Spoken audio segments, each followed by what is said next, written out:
Bismillahirrahmanirrahim. Assalamualaikum warahmatullahi wabarakatuh. Saudaraku pemirsa channel terpilih MTA TV dimanapun Anda berada, puji syukur alhamdulillah senantiasa kita panjatkan kehadirat Ilahi Robbi Allah Subhanahu wa taala atas genap karunia, nikmat dan juga rahmatnya untuk kita semua di perjumpaan pagi hari ini.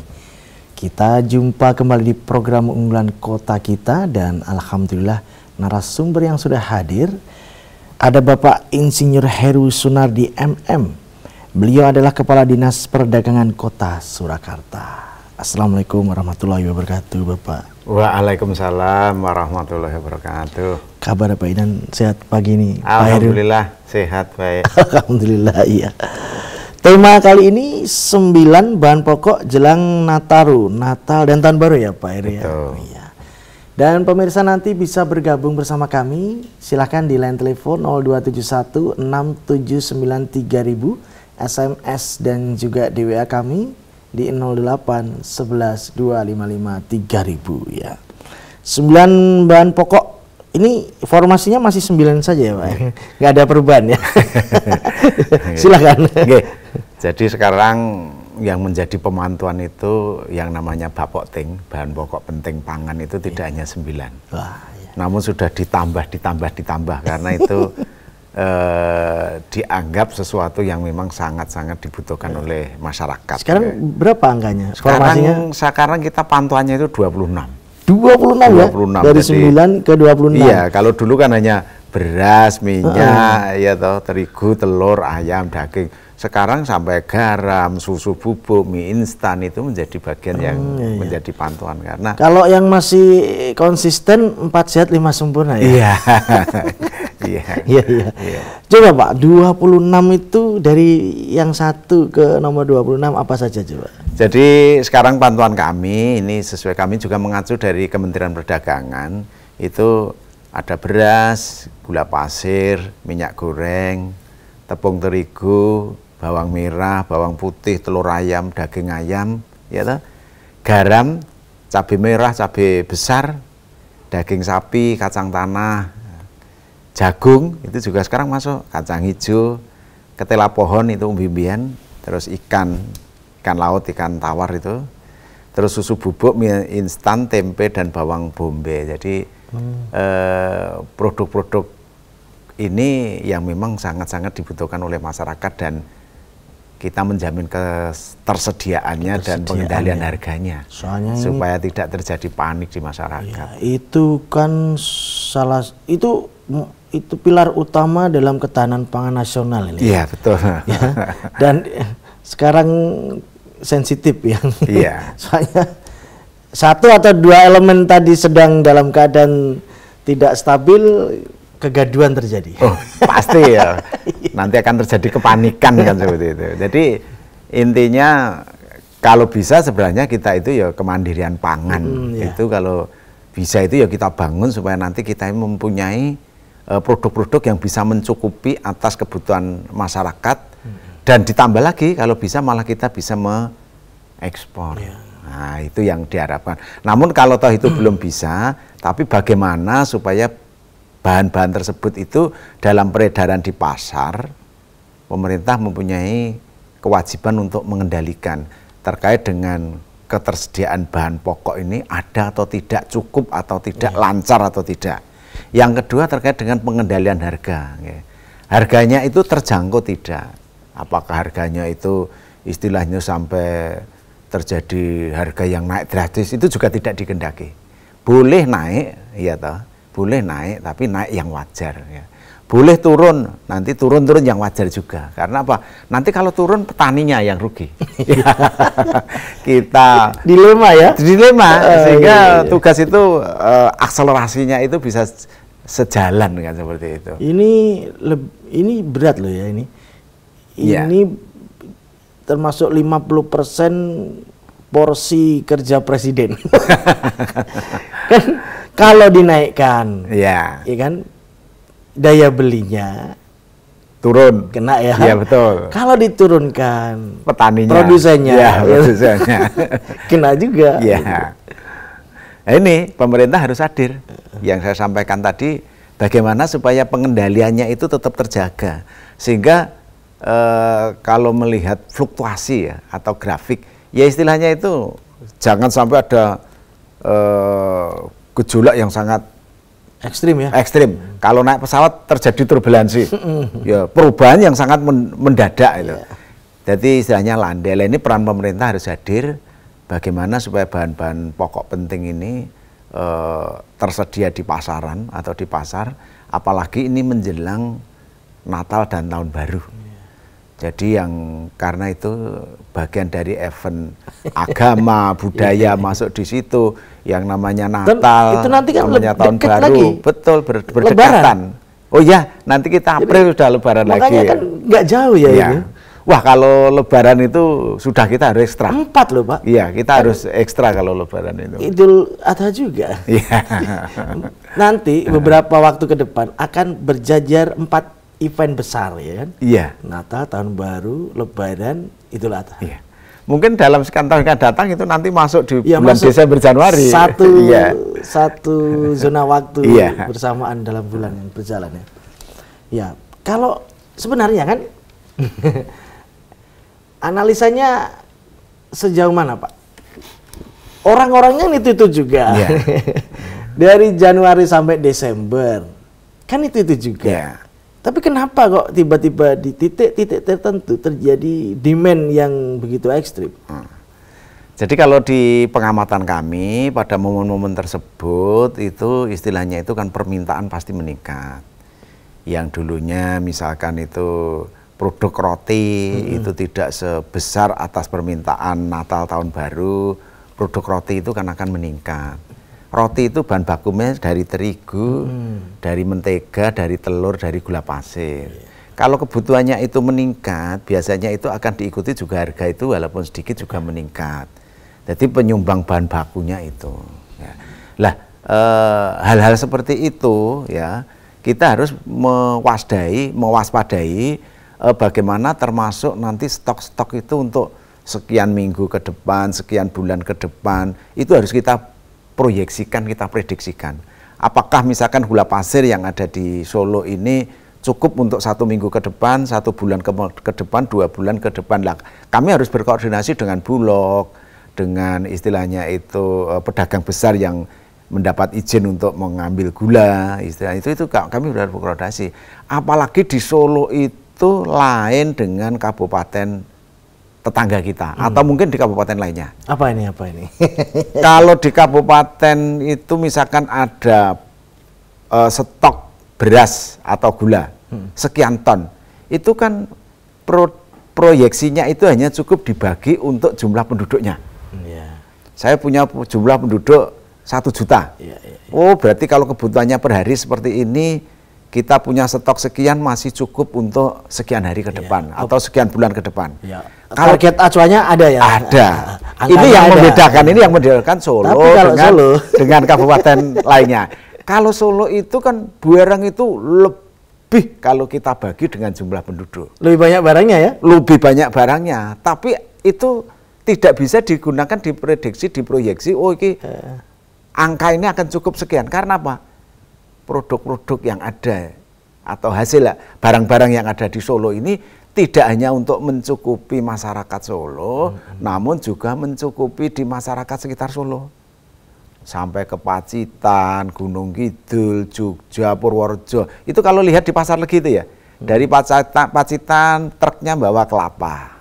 Ya toh, dijual di Pasar Legi. Tapi pulangnya nanti pedagang yang itu bawa terigu, minyak, bawang merah, bawang putih dan lain sebagainya, termasuk yang dari Purworejo bawa kelapa. Tapi pulangnya truknya pasti membawa barang-barang itu. Bahkan sampai beras pun kalau kita hitung-hitung cukup. Tapi ternyata beras itu juga di Sarlegi, di Sultan Syahrir itu juga mengalir ke Jakarta, Pasar Induk, Cipinang dan lain sebagainya. Ini yang membedakan sehingga di Solo itu harus istilahnya itu ekstra konsentrasi terkait dengan stok barang-barang bahan pokok penting itu supaya tetap mencukupi masyarakat di Kota Surakarta, termasuk juga pasokan-pasokan ke daerah lain. Itu bedanya ya? Iya betul. Kalau daerah lain kan tadi orientasinya untuk pemenuhan ketahanan pangan domain setempat ya. Iya.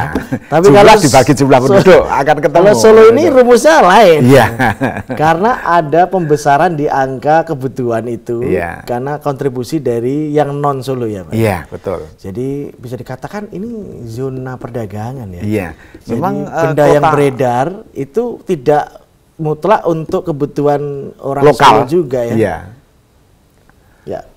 Itu kalau dari 26 ya? Iya. Dari 26 ini untuk data yang dimiliki oleh dinas, apa yang masuk kategori diwaspadai? Maksudnya ada, cuman ini kok secara angka ideal stoknya kok kurang sih. Nah, apa ini? Jadi kalau di Solo itu yang perlu diwaspadai karena itu biasanya itu terkait dengan pemicu inflasi. Itu satu beras. Ya. Kedua adalah minyak. Apalagi yang kemarin gonjang-ganjing minyak goreng itu. Enggak cuma minyak goreng ya. Yeah. Pokoknya sing berbasis minyak. Iya.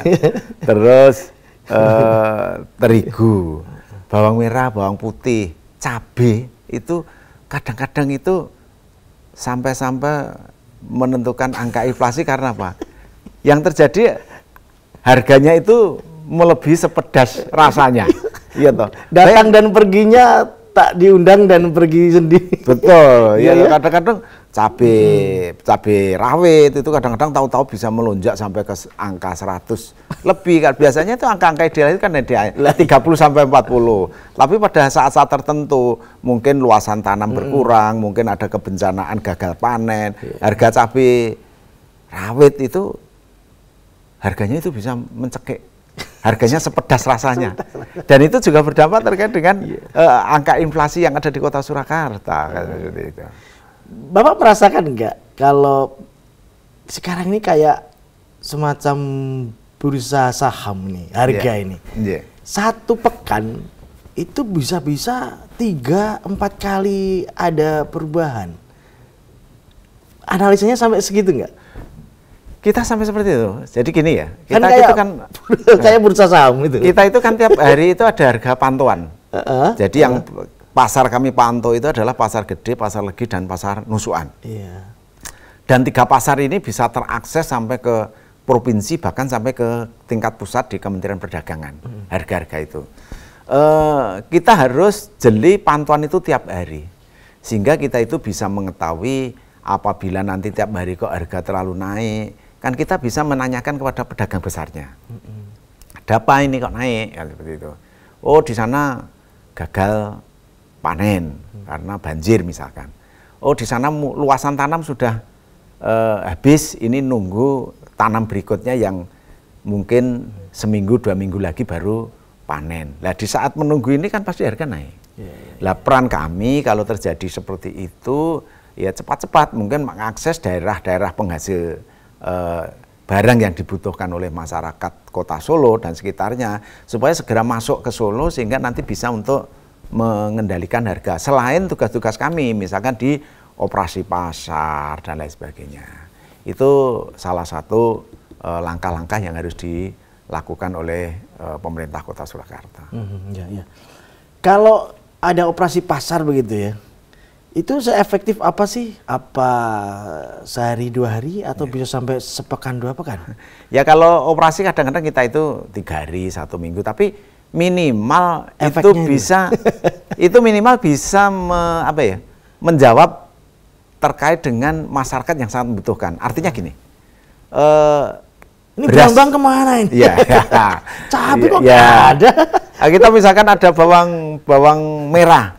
Harganya kok naik terus, itu ada apa? Oh, ternyata dari sana. Kita menggandeng sama Pedaringan. Pedaringan itu perusahaan daerah milik pemerintah Kota Surakarta yang diberi tugas-tugas tambahan. Apa distribusi? Iya, mereka bisa mengambil dari daerah penghasil, dijual di pasar-pasar, itu dia mempunyai kewenangan dan kekuatan untuk itu. Lah kalau itu sudah dilakukan, minimal itu masyarakat yang sangat membutuhkan itu bisa membeli lebih murah. Beras saja, okay. Beras mungkin ada tren kenaikan, ya kita menggandeng Bulog. Bulog itu kan beras Bulog dan beras medium itu yang disalurkan. Kalau beras premium itu sudah kelompok di elit ya kami hampir saya serahkan kepada harga pasar. Tapi kalau yang medium sama bulog ini pemerintah wajib melakukan intervensi penetrasi kepada pasar-pasar supaya masyarakat itu enggak mampu membeli yang premium, ini ada medium, ada bulog yang dilakukan penjualan operasi pasar oleh bulog ya beli di situ. Artinya masyarakat bisa ya walaupun itu mungkin dalam waktu pendek. Iya. Sekarang biasa pakai beras curah atau medium ya. Suruh geser yang ada, yang adanya ini. Itu masih nahan loh itu. Belum serta-merta ya udah beli enggak, tapi masih nahan. Ya. Baik pemirsa, silahkan Anda bisa cross check ya, ini cross check boleh tanya silahkan.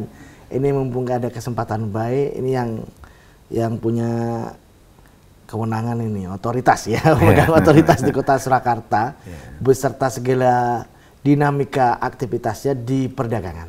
Silakan di line telepon 02716793.000, SMS dan di WA kami di 08112553.000 ya. Baik, kita lanjutkan ya Pak Heru ya.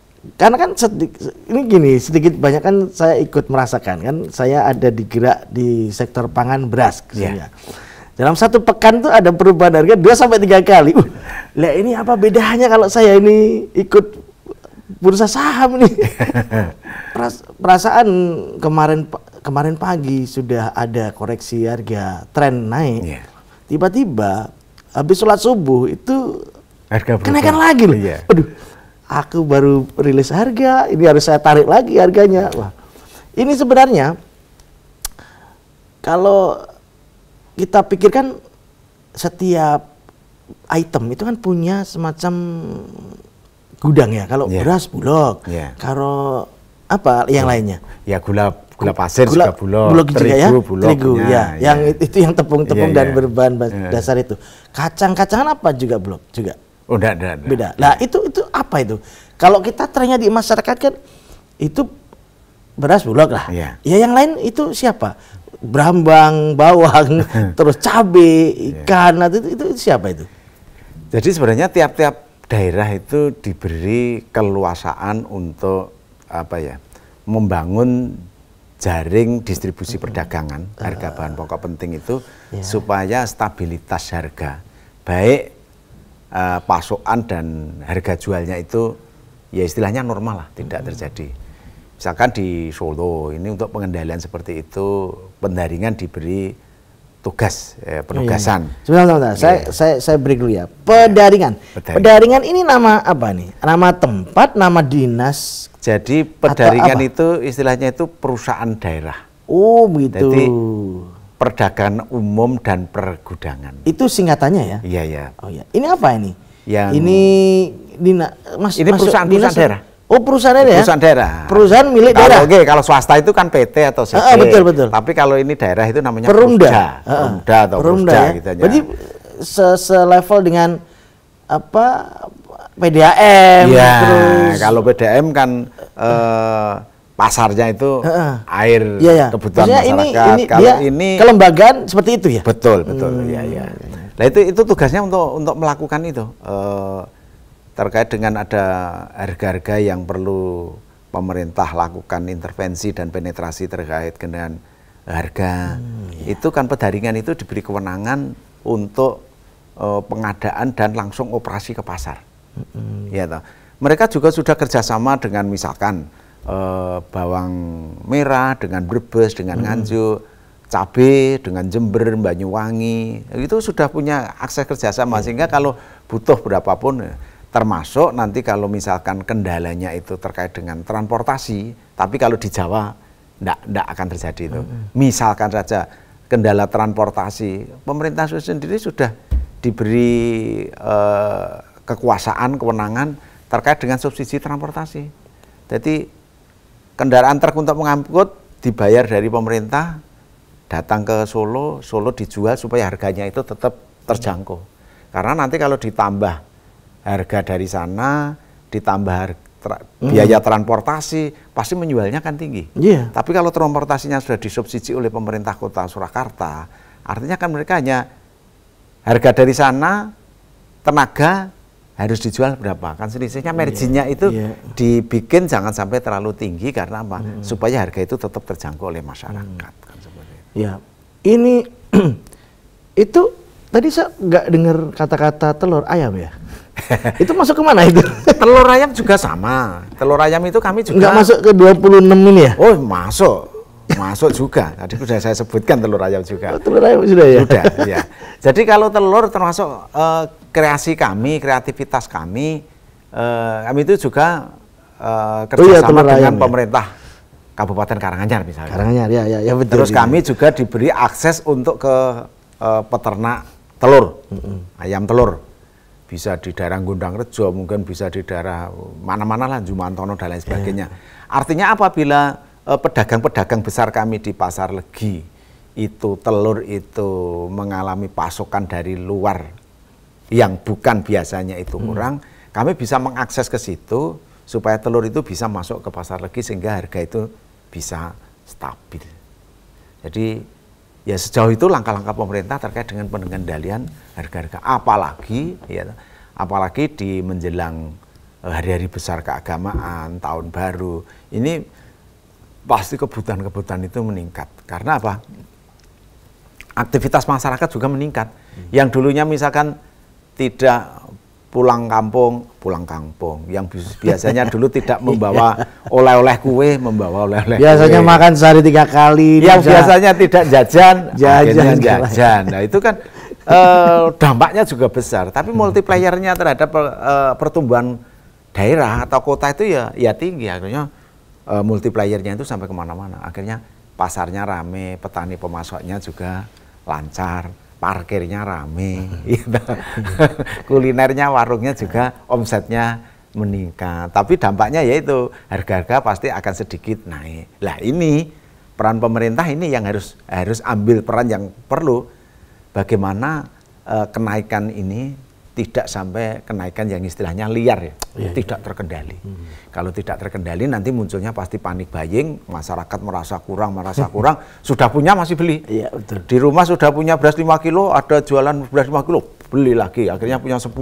Takut stoknya kurang, di sana ada jual OP beras, beli lagi. Akhirnya kan banyak barang-barang itu yang menumpuk di rumah tangga. Ini yang tidak diharapkan, sehingga kami sekaligus juga mensosialisasikan kepada masyarakat. Belanja bijak, belanja cerdas itu adalah belanja apa yang dibutuhkan, belanja secukupnya. Nah itulah. Dan itu harus harus ada jaminan sama yang pegang otoritas gitu ya. Betul. Baik pemirsa, kita akan break terlebih dahulu. Pastikan Anda masih bersama kami di Kota Kita. Kami tunggu di 0271 679 3000. Dan juga di 08 11 255 3000. Sesaat lagi.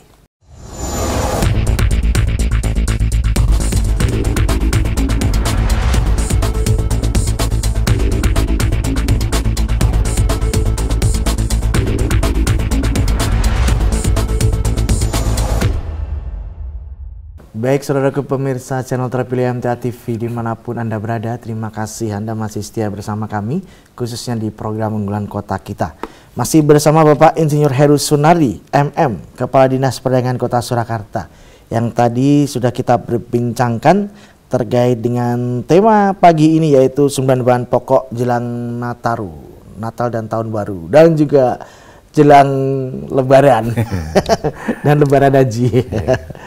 Nah, kalau bicara pasar ini pasar mana yang punya peran paling signifikan di Kota Surakarta? Pasar yang di Kota Surakarta mempunyai peran terkait dengan penentu harga-harga itu adalah di Pasar Legi. Pasar Legi ya. Karena Pasar Legi itu semacam pasar induk ya. Yang kedua, Pasar Legi itu adalah pasar kulaan. Yang ketiga, Pasar Legi ini adalah pensuplai barang-barang pangan pasar yang mengalir ke beberapa kabupaten kota tetangga, bahkan provinsi tetangga. Itu kan dari Pasar Legi, sehingga Pasar Legi itu sampai dijadikan titik pantau oleh Kementerian Perdagangan, oleh Dinas Perdagangan Kota Surakarta, karena yaitu menentukan harga dan menentukan jumlah barang-barang yang masuk di situ. Ya. Baik. Nah, sejauh mana Pasar Legi ini bisa menjadi barometer rujukan harga atau bahkan standar kualitas. Ya. Signifikan apa? Ya, yang pertama dari lewat sejarahnya, historisnya kan Pasar Legi itu adalah pasar yang besar. Terus yang kedua dari pelaku-pelaku usahanya. Pemain-pemain di Pasar Legi ini kan pemain-pemain yang istilahnya itu dengan modal besar. Istilahnya ya pedagang besar lah. Nah, itu yang melatar belakang historis kok sampai Pasar Legi sejauh itu, karena pemain-pemainnya, bahasanya ya pemain-pemainnya itu banyak mainnya di Pasar Legi. Juragane bawang merah ya di Pasar Legi, juragane minyak goreng ya di Pasar Legi, juragane gereh hasil ini ikan itu aja dari ya di Pasar Legi. Karena di gudang atau di titiknya itu kita lewat benar-benar aroma itu dominan. Iya, yang sisi timur itu kita masuk ke ikan asin semua. Sentra bawang berambang yang bunyi itu ya. Iya. Istilahnya kan pemain-pemain besarnya itu kan semua mainnya di sana, sehingga historisnya di sana sampai menjadi pasar yang bisa menentukan harga, pasar yang bisa mensuplai kebutuhan barang-barang pasar ke daerah lain. Ya, kalau pantauan dari dinas, sekarang kan taruhlah 10 tahun terakhir ya. Iya. Dekade-dekade terakhir ini kan tren online sudah sedemikian menguasai sendi-sendi kehidupan, apalagi perdagangan ya. Sejauh mana perdagangan offline tradisional market ini terkena imbas itu? Oh ya, terima kasih. Jadi terkait dengan tantangan itu, Dinas Perdagangan itu juga melakukan semacam inovasi ya kepada pedagang-pedagang di pasar tradisional. Kita dorong, kita ajak untuk berubah pelayanan. Yang dulunya itu offline, orang itu datang ke pasar membeli, namun sekarang juga harus kreatif. Pedagang-pedagang itu juga melayani online. Kami juga menggandeng dengan semacam apa ya, jasa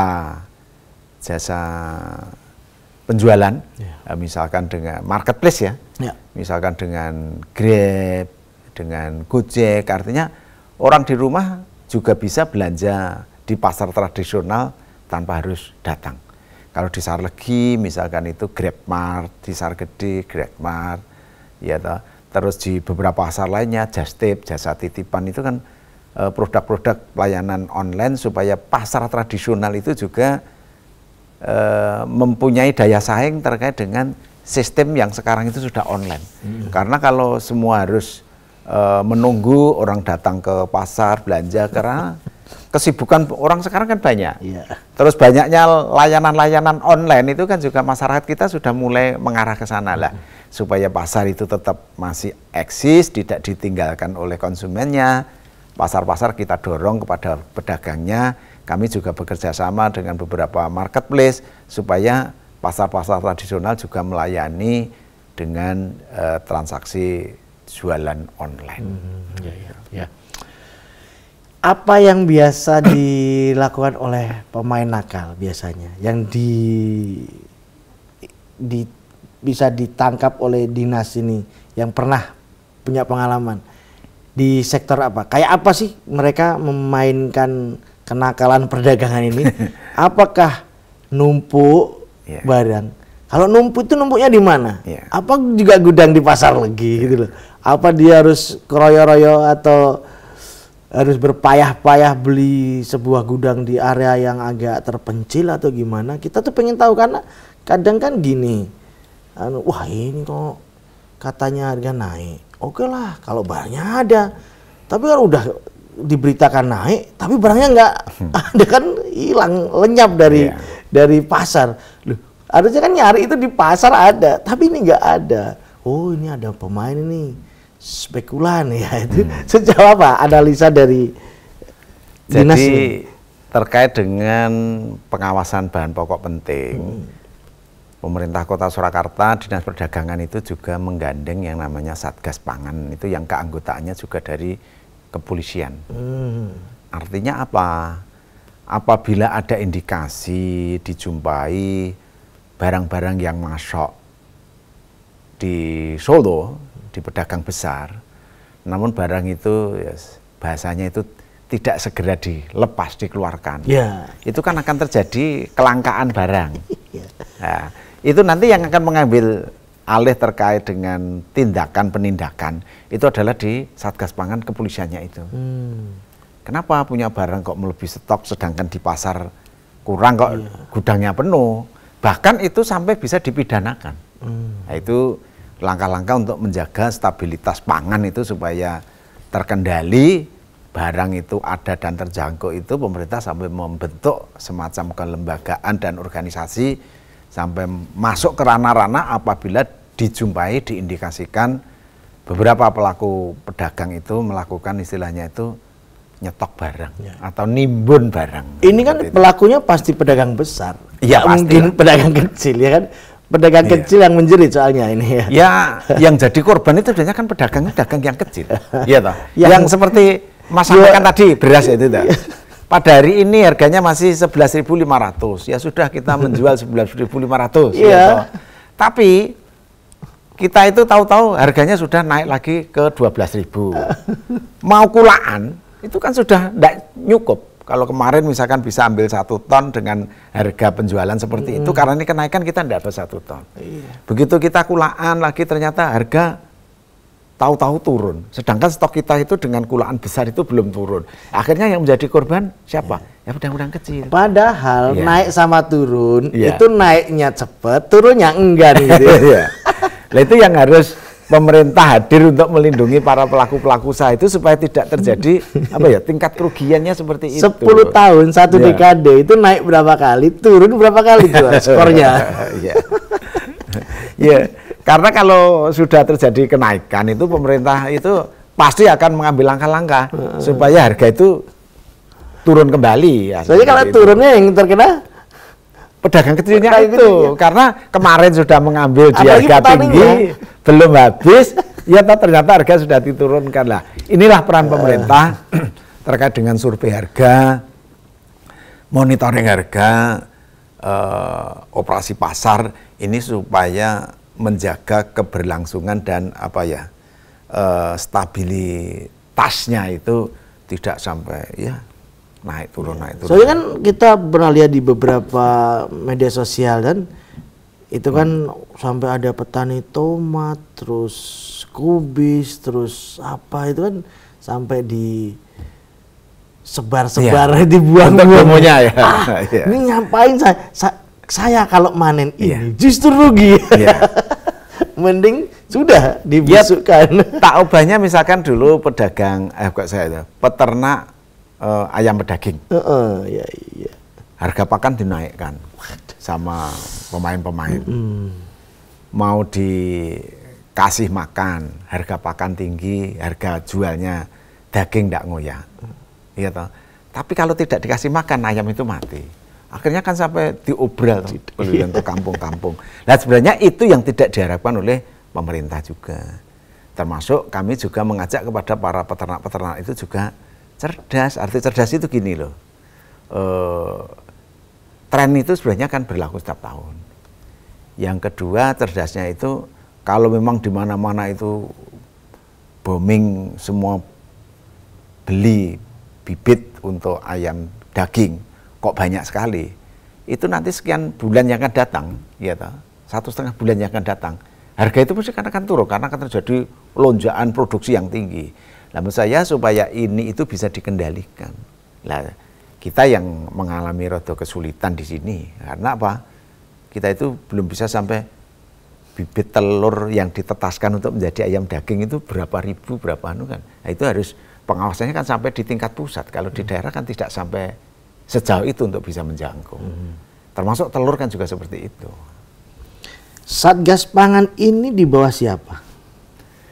Jadi Satgas Pangan itu sesuai dengan tingkatannya kalau di kabupaten kota itu ya di bawah pemerintah Kota Surakarta. Artinya di bawah organisasi ini di bawah wali kota atau kepala daerah. Oh gitu. Cuma nanti personilnya kita minta kepada Polres sama Kapolresnya itu nanti yang ditugaskan siapa. Nah kewenangan-kewenangan terkait dengan tugasnya itu ya itu dia melihat fenomena harga, dia melihat pasokan, bahkan dia sampai merekam ya, dan nanti akan mengambil langkah-langkah. Wong barang-barang yang masuk banyak kok, barang-barang di pasar tidak ada. Berarti ada apa? Ya sampai melakukan penyelidikan lewat intelnya, apakah ada barang-barang yang ditimbun kan seperti itu. Lah terkait nanti kalau gudangnya yang saya disampaikan Pak tadi, kalau di Solo tidak di gudang, nanti gudangnya di luar. Itu nanti dilaporkan, ditarik ke atas di tingkat Polda. Karena kalau Polda itu kan bisa menjangkau di wilayah Jawa Tengah, misalkan kita provinsi, di Jawa Tengah, iya provinsi. Tapi kalau Polres, Polres itu kan hanya bisa menjangkau di wilayah administrasinya. Iya betul. Gudangnya di Karanganyar, Solo tidak bisa. Wilayah hukumnya terbatas. Iya. Ya, baik. Bentar, Satgas Pangan berarti ini dipimpin oleh siapa ini? Ya Satgas Pangan itu kan kepala dinas atau apa istilahnya? Wali kotanya. Oh, berarti iya, langsung ya? Iya. Oh, ini nanti ada ketua hariannya, sekdanya, ada administrasinya, nanti di asisten. Tadi apa? Polisi, terus apa lagi? Siapa lagi? Dari pemerintah kota itu ada yang dari dinas pertanian, ada dinas perdagangan, ada industri, ya perekonomian, dishub itu terkait transportasi kan seperti itu. Ya. Ada yang dari kepolisian. TNI masuk nggak? Enggak. Gitu. Baik, itu tadi Satgas Pangan ya. Yeah. Jadi tupoksinya memang untuk memastikan itu dan menindaklanjuti sesuai dengan hukum yang berlaku apabila terjadi penyimpangan dan itu masuk pidana. Oh iya, pasti. Ya, masuk pidana ya. Hajat hidup orang banyak dipermainkan oleh segelintir orang. Ya, terakhir nih Pak Heru ya. Yeah. Di Desember terus masuk ke Januari, berarti di 2024. Nah, kita taruh aja main aman 6 bulan atau semester gitu ya. Nah, status Surakarta gimana? Jadi gini, kalau kita melihat kecukupan, ya toh, untuk beras itu istilahnya itu CPB, cadangan beras pemerintah. Kita itu masih punya di gudang Bulog itu 8.030 ton, aman ya. Terus beras penambahan yang medium tadi, ya, kita itu masih punya 1.500 ton yang untuk Solo saja. Ya, terus kita tadi kan hanya asik di bahan pokok penting, pangan. Yeah. Sebenarnya bahan pokok penting di luar pangan itu kan juga ada. Apa itu? LPG, khususnya LPG subsidi melon. Oh iya melon. Ya, solar dan petralit. Nah itu. Nah kalau terkait bidang sektor energi. Ya energi itu juga menjadi itu bagian dari bahan pokok penting juga. Cuma dari gas dan minyak kan seperti itu. Jadi kalau kecukupan dari solar, ya toh, solar ini masih cukup sampai di pronoksanya itu masih cukup sampai di Desember 2022, ya. Jadi seperti itu.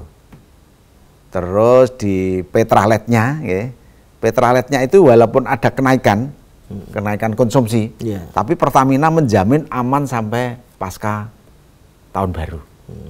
Artinya langkah-langkah Pertamina terkait dengan gas LPG dan petralit solar, apabila nanti kebutuhan itu meningkat, Pertamina yang ada di Boyolali itu piket 24 jam. Jadi akan mengirimkan barang-barang yang dianggap itu kurang. Karena komitmennya jangan sampai ada terjadi kelangkaan gas dan minyak. Itu. Jadi sampai sejauh itu langkah-langkah pemerintah Kota Surakarta untuk menjamin stok bahan pokok itu ketersediaan dan harga sampai menggandeng sampai ke beras Pertamina. Ada, minyak ada, lauk ada. Ya. Masa dimakan mentah? Bayangkan nanti kalau gasnya mencari sulit, nah itu mau dimakan dengan apa kan seperti itu. Padahal saya baru saja siaran sama PLN, dia menyiapkan untuk alih energi ke listrik. Gitu. Oh ya, Ya istilahnya kan terbarukan ya. Iya. Energi yang terbarukan. Memang ini baru langkah-langkah disusun lah. Iya, ini. Tapi selama ini masyarakat belum beralih ke itu, masih seperti ini. Masih dini itu. Betul. Itu Pertamina tetap akan menjamin keberadaan gas dan minyak ini di masa tahun baru dan Natal ini sampai pasca Natal baru pokoknya dijamin aman. Apalagi yang di Solo ini yang istilahnya itu harga itu sangat mempengaruhi terhadap kabupaten tetangga kita. Ya. Nah inilah pemerintah Kota Surakarta, Dinas Perdagangan terkait bagaimana langkah-langkah untuk menjamin pada Natal tahun baru ini bahan pokok penting itu tetap masih berada di pasar, cukup di pasar, harganya masih terjangkau dan terkendali. Baik Pak Heru, kami sampaikan terima kasih atas informasi yang disampaikan. Semoga program-programnya bisa dikawal dengan lancar ya ini. Yeah. Dan semoga kita juga yang diuntungkan masyarakat karena memang sangat penting sekali, termasuk perkara hajat hidup orang banyak itu. Well, yeah. Dikelola oleh negara. Terima kasih. Assalamualaikum warahmatullahi wabarakatuh. Waalaikumsalam warahmatullahi wabarakatuh. Baik saudaraku pemirsa channel terpilih MTA TV dimanapun Anda berada, demikian tadi telah kita simak dan itu bersama program unggulan kota kita. Dan kita jumpa di kesempatan mendatang. Saya Tommy Al-Fatoni pamit undur. Assalamualaikum warahmatullahi wabarakatuh.